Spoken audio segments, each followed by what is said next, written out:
저는 시작이 굉장히 중요하다고 생각해요. 첫 단추를 잘 끼워야지. 근데 마지막이 더 중요하다고 생각합니다. 시작은 좋았는데 마지막이 시원치 않으면은 시작이 좋았던 게 하나도 기억이 안 나요. 마지막밖에 기억이 안 나죠. 여러분도 실제로 그래요. 사람이 굉장히 젊었을 때는 너무 예쁘고 좋았는데 늙으면서 그 예쁨을 잃어버리면은 그 옛날에 예뻤던 건 기억 안 나고 나이 들어서 이렇게 잘못된 것만 기억난다고. 나이가 들면서 더 우리는 우아해져야 돼. 우아해져야 돼. 더 좋아져야 됩니다. 저는 이 결혼식을 주례할 때마다 사실은 왕자와 공처럼 아주 화려하게 결혼식을 시작하는 결혼도 있어요. 근데 어떤 가정은 넉넉지 못해가지고 소박하게 결혼을 시작합니다. 그런데 10년, 20년 지나다 보면은 아주 화려하게 결혼식을 시작한 가정이 별로 10년, 20년 지나도 별로 화려해지지 못하고, 반면에 소박하게 결혼식을 시작했지만도 세월이 지날수록 너무나 그 부부가 행복하고 아름다워지는 것을 보면은 누가 성공한 결혼이냐? 점점 시간이 가면서 잘 되는 결혼이 성공한 결혼입니다.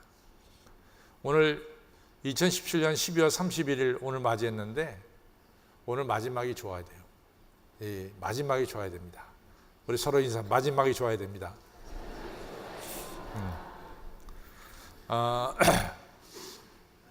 저는 성경을 보면은 예수님의 12제자 중에서 가룟 유다가 매우 똑똑했어요. 만약에 가룟 유다가 똑똑하지 않았다면 예수님이 이 가룟 유다에게 재정을 맡기지 않았겠죠. 근데 지금 우리가 좀 생각해야 될 게 뭐냐면은 예수님 시대에는 글을 아는 사람들이 몇 프로였겠느냐? 저는 10% 미만으로 봅니다. 글을 아는 사람들이. 그러니까 100명 중에 글을 알고 쓰고 이런 분들이 한 10명밖에 안 된다 이거죠. 제가 그것도 굉장히 넉넉하게 생각해서 그런 거예요. 우리나라도 마찬가지예요.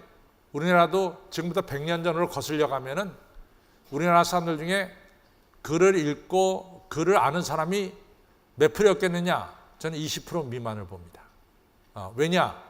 첫째는 되게 우리가 양반하고 상놈하고 갈랐잖아요. 신분을 갈랐잖아요. 그때 상놈한테는 글을 안 가르쳤어요. 또 남자와 여자를 갈랐다고요. 여자들한테도 글을 안 가르쳤습니다. 그렇기 때문에 100년 전으로 되돌아가서 우리나라에서 글을 아는 사람이 몇 프로느냐? 저는 20% 미만으로 본다 그 말이에요. 그러니까 예수님 당시에 가룟 유다는 소위 말해서 5% 안에 드는 사람이에요. 5%. 왜냐하면 글을 알고 계산도 할 줄 아는 사람이니까 5% 안에 드는 사람입니다. 12제자 중에서 제일 똑똑했을 거예요. 그래서 아마 다른 제자들이 부러워했을 거야. 야, 너는 글도 알고, 너는 숫자도 셀 줄 알고. 그러면서 이제 가룟 유다를 굉장히 부러워했을 거라고. 역시 배운 사람이 생각하는 것도 깊어. 뭐 이런 이야기도 들었을 거예요. 근데 알다시피 예수님은 은 30에 팔았어요. 그리고 예수님이 십자가에 달려 죽는 것을 보니까 예수님이 죄가 없다는 것을 정확하게 알았어요. 그래서 마태복음에 이 가룟 유다가 대제사장에 찾아가서 말합니다. 예수님이 죄가 없는데 정죄를 받았다. 이 얘기를 하면서 자기가 받았던 은 30을 되돌려 줍니다. 근데 이제 제사장은 그걸 받지 않고 그걸 갖다가 나그네들이 이 죽으면은 들어가는 무덤을 샀죠. 그리고 가룟 유다는 어떻게 했어요? 자기 목을 스스로 매달아서 죽었어요. 그 똑똑했던 사람이 마지막이 너무 비참해 스스로 죽고 말았어요. 또 여러분들 토마스 페인이라고 하는 사람이 있어요. 이 토마스 페인은 미국 독립과 또 영국에 있어서 대단히 유명한 사람입니다. 그런데 이 사람은 여러분과 저 가지고는 이 상식이 있죠. 커먼 센스. 이 상식이 우리의 삶을 얼마든지 올바르게 나아가게 할 수 있다. 이렇게 믿는 사람이었어요. 우리가 평균적으로 가지고 있는 커먼 센스라고 하는 상식이. 그래서 이 사람이 무슨 책을 썼냐면 The Age of Reason이라고 하는 이성의 시대라고 하는 책을 썼습니다. 근데 이 책에서 뭐라고 하냐면은 우리에게 성경이 필요 없다. 왜냐? 우리에게는 이성이 있기 때문에 우리가 이성에 따라 살면 됐지 굳이 성경을 읽을 필요가 없다. 그래서 앞으로 봐라. 100년 뒤에는 성경을 눈을 뒤집고 쳐도 성경 없을 거다. 그냥 고서적방에 가서 어느 구석에 가면은 먼지에 쌓여있는 성경을 발견하게 될 거다. 이 사람이 이렇게 호언장담하고 다녔어요. 왜냐하면 우리 인간이 가지고 있는 이 양식, 커먼센스하고 이성이 성경의 말씀보다 훨씬 더 앞선다. 이렇게 믿었거든요. 근데 이 사람의 말년이 정말 비참했습니다. 이 사람이 말년이 됐을 때 어느 누구도 이 토마스 페인을 찾아오는 사람이 없었어요. 이 사람은 아주 고독하게 자기 혼자서 병을 앓다가 고독하게 죽습니다. 그 사람 이름 그대로 페인이라고, 이름 그 사람 토마스 페인 아니에요? 페인이 돼가지고 완전히 죽고 말았어요. 아주 비참하게 죽고 말았어요. 너무 고독하게 죽고 말았어요. 그 사람 죽으면서 이런 말을 했다잖아요. 내가 이성의 시대라는 책을 쓰지 않았어야 할 것이다. 잘못 썼다 이거죠. 이성이 사람을 올바르게 인도하는 게 아니다 이거죠. 또 유명한 얘기 있잖아요. 볼테르, 프랑스의 사상가죠. 볼테르는 뭐라 그랬어요? 기독교가 체계해야 되는데 수세기가 걸렸지만은 앞으로 50년 내에 기독교는 무너질 거다. 이렇게 호언장담했던 사람이 볼테르예요. 근데 볼테르가 어떻게 됐습니까? 그 죽자마자 그의 집을 제네바 성서공회가 그의 집을 샀어요. 그리고 지금도 제네바 성서공회가 옛날 볼테르 집에서 성경을 찍어내고 있습니다. 성경이 만들어지는 곳이에요. 그리고 이 볼테르는 예수님도 안 믿었지만 천국과 지옥도 안 믿었어요. 근데 이 사람이 죽으면서 뭐라 그러냐면 나 지옥에 간다. 나 같은 사람은 태어나지 말았어야 할 것이다. 이러면서 죽어갔어요. 뭐 한 시대에 얼마나 대단한 사람입니까? 토마스 페인, 볼테르. 그러나 마지막은 너무 비참했어요. 그러나 성경에 보면은 정말 마지막이 너무 훌륭한 분들이 많죠. 사도 바울만 보더라도 이 디모데후서 4장에 내가 관제와 같이 내가 부음이 됐고 내가 부름받을 날이 가까이 왔다. 내가 세상 떠날 날이 가까이 왔다. 그래서 말씀하기를 내가 선한 싸움 다 싸우고 달려갈 길 마치고 믿음을 지켰으니 이제 우리는 의로우신 재판장께서 나에게 의의 멸류관을 주실 것이다. 사도 바울은 그의 일생을 되돌아보면 나름대로 선한 싸움 다 싸운 거야. 자기가 해야 될 일 사명 다 감당했어. 그리고 끝까지 믿음을 지켰다 그 말이죠. 난 여러분과 저도 오늘 끝까지 믿음을 지키시기를 바랍니다. 믿음을 지켜야 돼. 그 다음에 야곱을 보면은 야곱이 147세에 세상을 떠나요. 147세.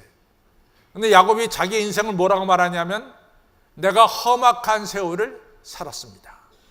근데 실제로 야곱이 험악한 세월 살았어요. 왜냐하면은 자기 형 에서 대신 자기가 축복받아갖고 결국은 성경을 갖다가 아주 미화를 시켰는데 창세기 28장에 야곱이 사실은 브에세바라는 마을에서 쫓겨난 거예요. 왜냐하면 마을 사람들이 너 나쁜 놈이다.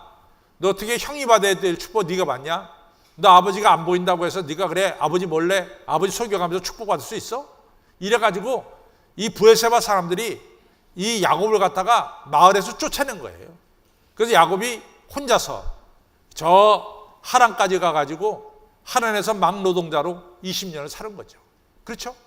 그래가지고 자식을 끌고 내려오다 보니까 또 형이 자기를 죽이겠다고 그래서 야복강가에서 뭐 말할 수 없이 기도했죠. 또 이제 그러다 보니까 이 가나안 땅에 기근이 들어가지고 이제 곡식 얻으러 애굽 땅에 갈 수밖에 없었죠. 그전에는 자기가 사랑하는 아들 요셉이 사라져 버리고 말았죠. 정말로 되돌아보면은 이 야곱의 인생은 험악한 세월을 살았어요. 근데 야곱의 마지막이 어떻습니까? 야곱 마지막은 다 축복하면서 세상을 떠났어. 큰아들도 축복하고 둘째 아들도 축복하고 셋째 아들도 축복하고 자기 자손들을 일일이 축복하면서 세상을 떠났어요. 야곱의 인생이 마지막이 너무 화려합니다. 아름답고. 여러분들 오늘 12월 31일 이 하루를 지낼 때 어떻게 지내시겠어요? 남 축복하면서 지내야 돼요. 남을 격려하면서 지내야 돼요. 남에게 좋은 말 하면서 지내야 돼요. 이것이 12월 31일 날 잘 지내는 거예요. 또 사무엘상 7장에 보면은 내가 여기까지 하나님의 인도하심을 받았습니다. 그전에는 막 블레셋이 실로 성소를 갖다가 다 허물어 버렸죠. 벗게 뺏어갔죠. 파란만장한 역사가 있었다고요. 근데 사무엘상 7장에 여기까지 하나님이 우리를 인도해 주셨습니다. 그래서 뭐라고 말하냐면 에베네셀의 하나님입니다. 이렇게 얘기를 했다고요. 오늘 여러분과 저도 마찬가지입니다. 여기까지 지난 1년 동안 하나님이 여러분과 저를 인도해 주셨음을 기억하시기를 바랍니다. 우리는 한 해를 마감하면서 이처럼 이 가룟 유다처럼 또 토마스 페인이나 볼테르처럼 비참하게 하루를 12월 31일을 맞이할 수는 끝낼 수는 없습니다. 여러분과 저는 이 사도 바울처럼 끝까지 믿음을 지키는 믿음의 사람들이 되시기를 바랍니다. 야곱처럼 다른 사람을 축복하면서 이 하루를 잘 마치시길 바랍니다. 그리고 사무엘처럼 하나님 오늘 이 시간까지 에베네셀 하나님 여기까지 저를 인도해 주셨습니다. 이렇게 고백하면서 우리가 한 해가 잘 마감되는 이러한 삶을 잘 사시기를 주님의 이름으로 축원합니다. 오늘 성경은 빌립보서예요. 빌립보서는 아시다시피 사도 바울이 이 로마 감옥에 있을 때 쓴 글이 바로 빌립보서입니다. 그래서 빌립보서를 가르쳐서 옥중서신이다 이렇게 부르고 있어요. 근데 사도 바울이 로마 감옥에서 빌립보를 쓰면서 뭐라고 하냐면 내가 풍부에 처할 줄도 알고 비천에 처할 줄도 알고 내가 어떤 것에 처하든지 내가 자족할 수 있는 일체의 비결을 배웠노라 그랬어요. 내가 풍부에서도 자족할 수 있고 비천한데도 자족할 수 있고 어느 곳에 있든지 초막이나 궁궐이나 어느 곳에 있든지 나는 자족할 수 있는 비결을 배웠다. 이런 말씀을 했습니다.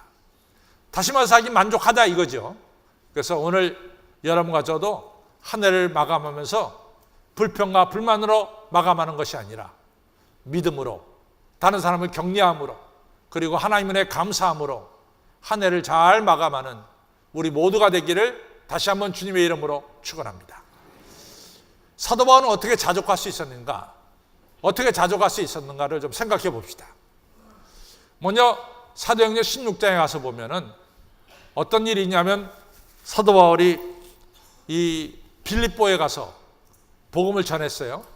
근데 복음을 전할 때 귀신 들린 여자아이가 있으니까 사도 바울이 귀신 들린 여자아이가 불쌍히 여겨졌다고요. 그 여자애 고쳐줬단 말이지. 그랬더니 귀신 들린 여자애 가지고 돈 벌어먹던 이 주인이 말이지. 얘가 귀신이 있다니까 점을 못 쳐. 그러니까 주인이 말이지. 얘 때문에 돈을 버는데 얘가 정신이 올바르니까 점을 못 치니까 사도 바울을 빌립보 시 당국에다 고발했어요. 이 사람들이 우리 마을에 와서 우리가 알지도 못하는 이상한 것을 전한다. 이상한 습관과 종교를 전한다. 우리 마을을 아주 어지럽게 만든다. 이러면서 바울과 실라를 고발했단 말이지. 그러니까 바울과 실라가 이 빌립보 시 당국에 붙잡혀 가지고요. 수없이 매를 맞습니다. 엄청나게 매를 맞습니다. 실신했어요. 정신이 잃어가지고 던져진 것이 빌립보 지하 감옥이야. 근데 한밤중쯤 됐을 때 이 실신한 자리에서 바울과 실라가 깨게 되죠. 얼마나 억울하겠어. 선한이라고 이렇게 매 맞는 게 얼마나 억울하냐 말이죠. 근데 바울과 실라가 하나님을 찬양하는 것이 바로 사도행전 16장에 나옵니다. 빌립보 감옥에서도 억울한 매를 맞고서도 하나님을 찬양하는 거예요. 또 여러분들 고린도후서 12장에 보면 사도 바울에게 찌르는 가시가 있어요. 그렇죠? 그러니까 사도 바울이 얼마나 그게 안타까웠을 거예요. 하나님 아시죠? 제가 이방인을 위한 사도라는 걸. 제가 스페인도 가야 되고 제가 어디도 가야 되고 이 선교해야 되겠는데 너무 이 찌르는 가시가 아픕니다. 하나님 저 고쳐주셔야 됩니다. 이러면서 기도했다고요. 그런데 하나님 그 기도 안 들어주셨어요. 안 들어주셨어요. 여러분들, 여러분의 기도가 다 들어진다, 그렇게 생각하지 마세요. 예수님도 겟세마네 동산에서 이 잔을 내게서 지나가게 해달라고 기도했어요. 근데 하나님 안 들어주셨다고. 예수님께서 그 잔을 마셨단 말이죠. 그러니까 사도 바울도 이 찌르는 가시 없애달라고 기도했는데 하나님이 안 들어주셨어요. 이유가 있어요. 첫째는 네가 자고하지 않게 하려고 한다. 너 교만하지 말아야 돼. 찌르는 가시가 너를 겸손하게 만들어. 두 번째, 네가 찌르는 가시가 있기 때문에 너 하나님께 기도하지 않냐? 그러니까 네가 하나님께 기도하니까 네가 비록 찌르는 가시가 있더라도 네 안에 하나님의 능력이 임하지 않냐? 그러니까 네가 능력의 사람으로 살아가지 않냐? 그러니까 사도 바울이 맞습니다. 주님, 내가 찌르는 가시 때문에 겸손해지고 내가 찌르는 가시 때문에 주님께 기도하다가 능력을 받습니다. 주의 은혜가 내가 약할 때 강합니다. 이런 귀한 고백을 하게 되죠. 그래서 사도 바울은 이처럼 감옥 속에 있을 때도 자족할 수 있었고 찌르는 가시 속에서도 자족할 수 있었어요. 자족이 얼마나 중요한지 사도 바울이 이런 얘기합니다. 사도 바울의 믿음의 아들이 누굽니까? 디모데 아니에요. 디모데서 6장 6절에 디모데야, 네가 자족한다는 것은 네 경건 생활에 크게 유익이 되느니라. 그러니까 너 자족하기를 배워라 그랬어요. 근데 여기서 우리가 한 가지 짚고 넘어갈 게 있어요.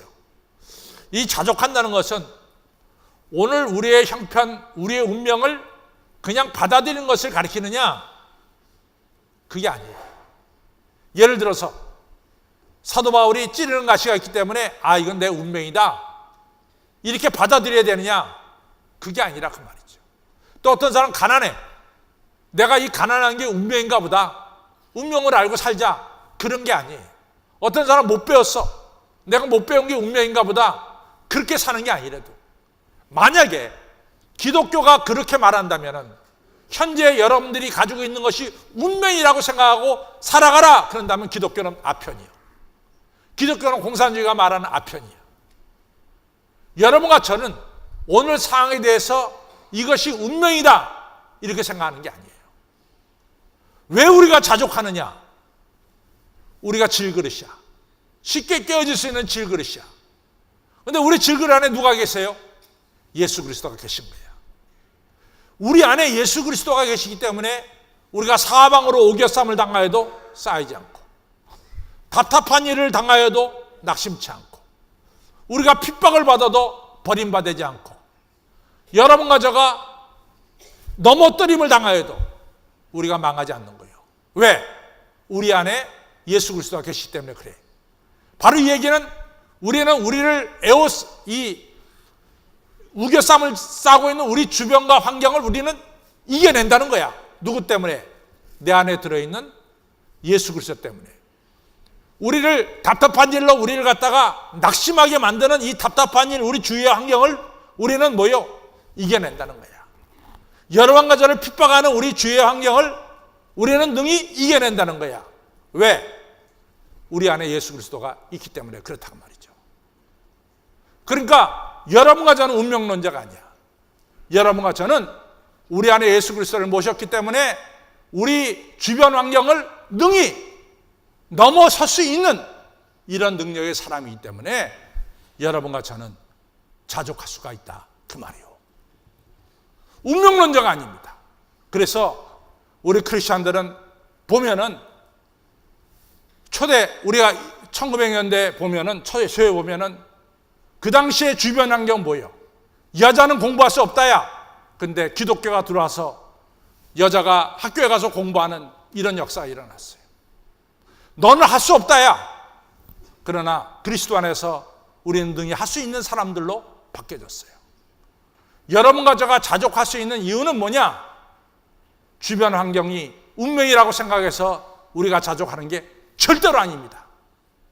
우리는 자족할 수 있는 게 내 안에 그리스도가 계시기 때문에 우리는 환경과 처지를 능히 딛고 일어설 수 있다고 하는 이 사실 때문에 여러분과 저는 자족하면서 사는 것을 믿으시기를 바랍니다.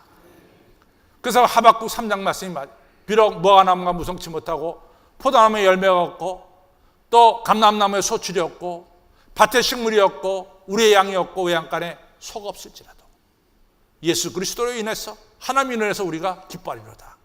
그렇습니다.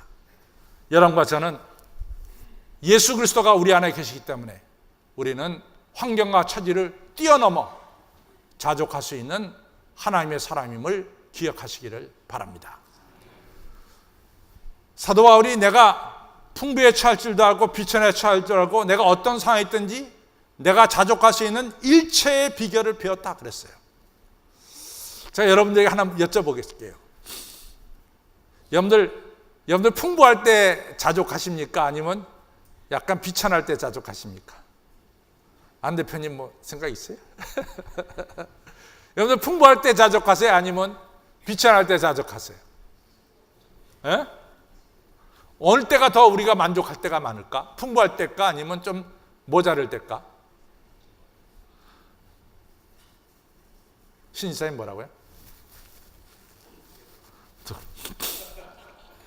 우리는 쉽게 풍부할 때 이제 자족할 수 있다 이렇게 생각을 하는데, 제가 이제 지금은 이제 여러 가지 생각을 많이 하는 사람이 돼서 잘 아는데, 그때만 해도 내가 잘 아는 재벌한테 찾아가서 아주 선한 일 하도록 내가 이제 한번 이 좋은 기회를 마련해 드리려고 내가 속으로 생각한 게 있었어요. 그래서 내가 그때만 해도 내 나이가 40대 말 뭐 그러니까 그때만 해도 그러니까 내가 저보다 한 10년 정도 더 되신 장로님한테, 그래도 나이 드신 장로님한테 한번 여쭤보는 게 좋을 것 같아서, 장로님 내가 이런 좋은 일 가지고 내가 알고 있는 이 암흑의 재벌한테 찾아가서 좀 이 선한 일 하라고 얘기하겠습니다. 그랬더니 우리 장로님이 나를 이렇게 쳐다보시다니 말이, 목사님 하지 마시죠 그래요. 그래서 왜요? 선한 일이고 좋은 일인데,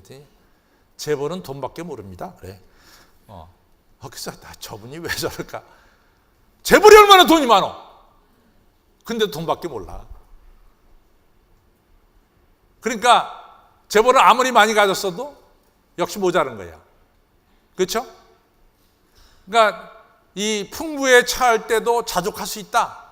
쉽지 않은 거라 이게. 쉽게 얘기해서. 그렇죠? 우리가 흔히 하는 얘기에서 가진 사람이 더해.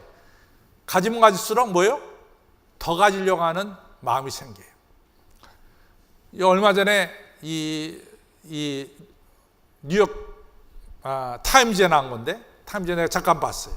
잠깐 봤는데 50년 동안, 지난 50년 동안 세계에서 제일 많이 변한 나라가 어느 나라냐? 우리나라예요, 우리나라.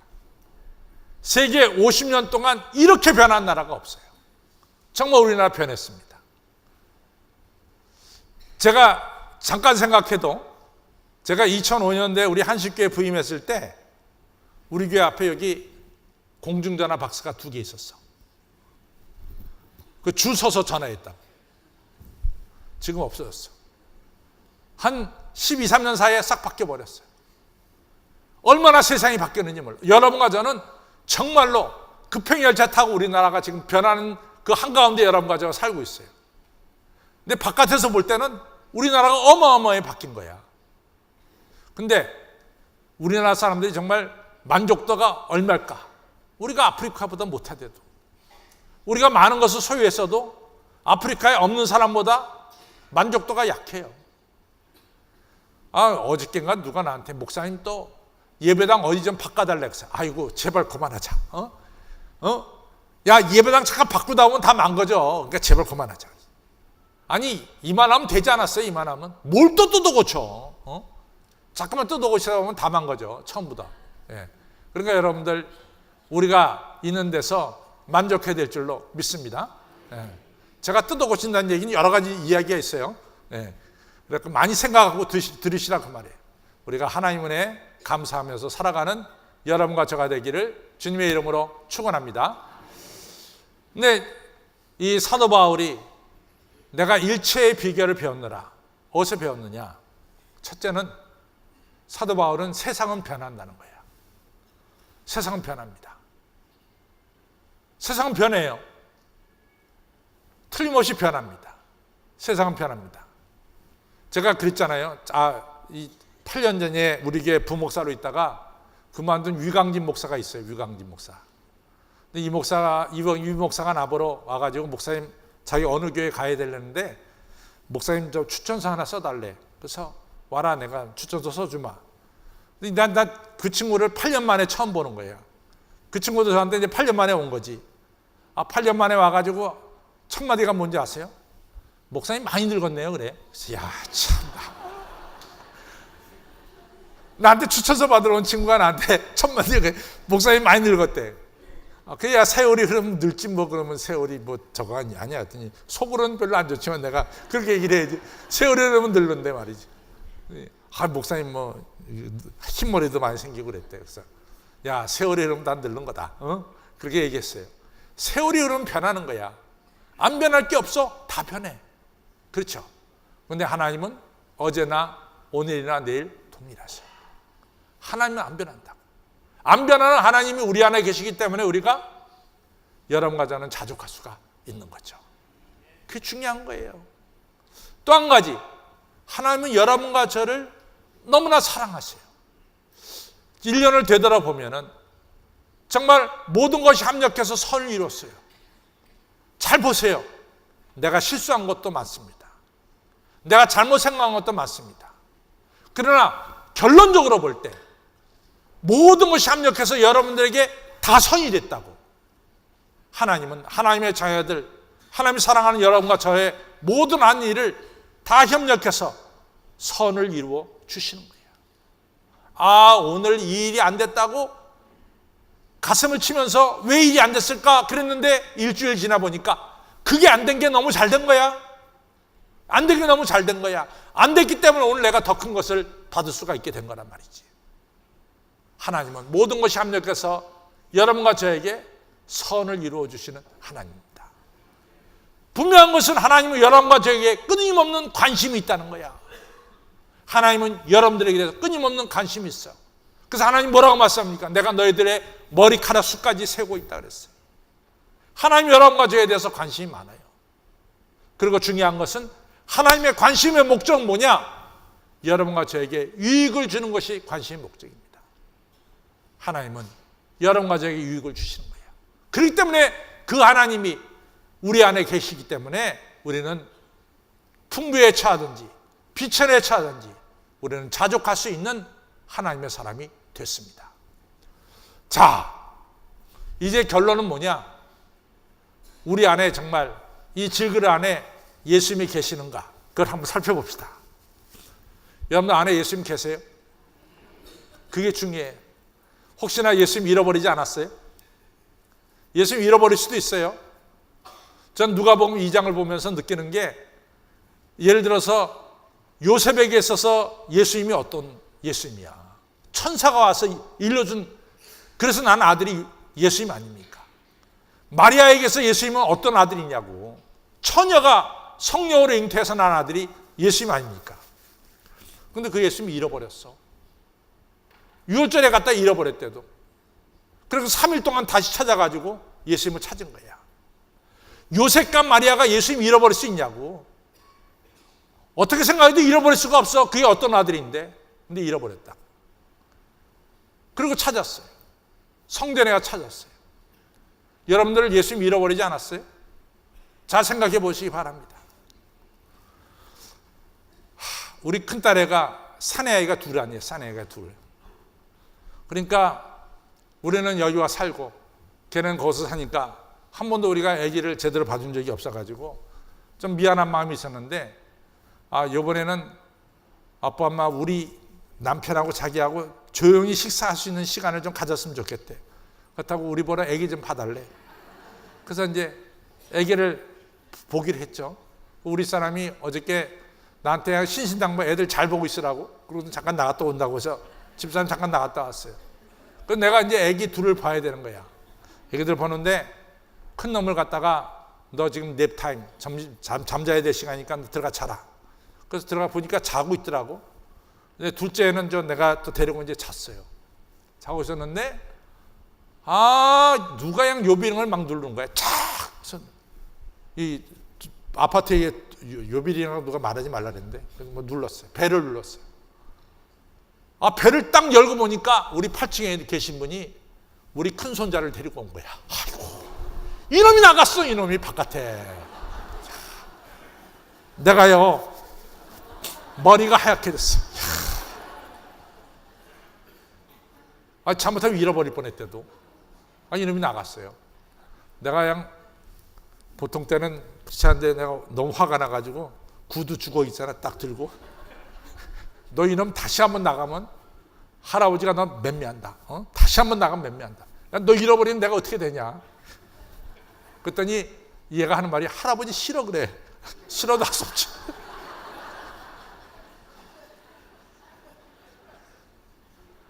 여러분들 예수님 잃어버리지 않았어요? 예수님 잃어버리지 않았냐고. 예수님 어디서 찾은지 아세요? 예수님 어디서 찾았어요? 성전에서 찾았다고. 오늘 여러분들 예수님 만나는 날이야. 여기서 예수님 만나는 날이야. 오늘 송구영신 예배 때 예수님 만나는 날입니다.